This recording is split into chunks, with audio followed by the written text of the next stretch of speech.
Son nom revient avec insistance sur la ligne de départ à la succession d'Emmanuel Macron.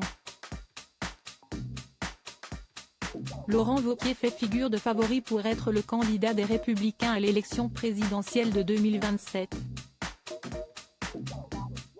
S'il n'a pas fait encore d'annonce officielle, l'actuel président de la région Auvergne-Rhône-Alpes doit d'abord s'attacher à convaincre dans son propre camp. Ensuite, la bataille de l'opinion sera un nouvel obstacle.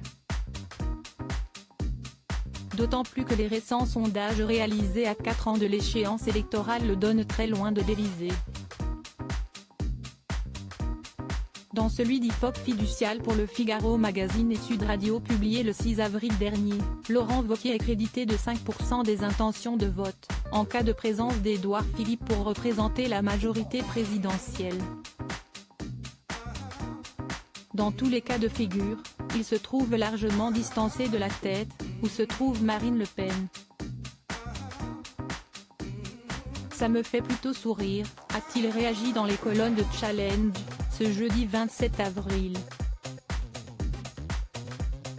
Quelle stratégie pour Laurent Wauquiez? Laurent Wauquiez ne croit pas que la réalité de 2023 sera celle de 2027. Ainsi, auprès de nos confrères, l'ex-ministre sous le mandat de Nicolas Sarkozy n'a pas caché son désintérêt face à ces sondages trop précipités à ses yeux. Ces sondages ont un intérêt, si est que de façon systématique, ils désignent le perdant. Celui qui est gagné gagnant 4 ans avant n'est jamais celui qui est élu à l'arrivée. Cela vaut pour le Canuet, ça vaut pour Chaban-Delmas, Balladur, et même Jospin, a-t-il appuyé dans Challenge, avec des exemples tirés du passé. Pour le moment, Laurent Wauquiez reste discret au sujet de ses ambitions présidentielles. Il se prépare dans l'ombre, enchaînant les déplacements sur le terrain en qualité de président de région, tout en observant avec distance l'actualité politique à l'échelle nationale.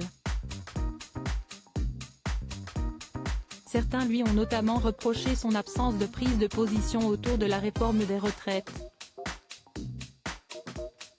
Son état d'esprit a finalement été expliqué par un de ses proches dans Le Figaro, il verra quand les Français seront prêts à écouter un projet, mais il estime que ce n'est pas le cas aujourd'hui, ni demain. Quand on est convaincu d'une stratégie, il vaut mieux la mener jusqu'au bout. Crédit photo, Sandrine Tézia panoramique.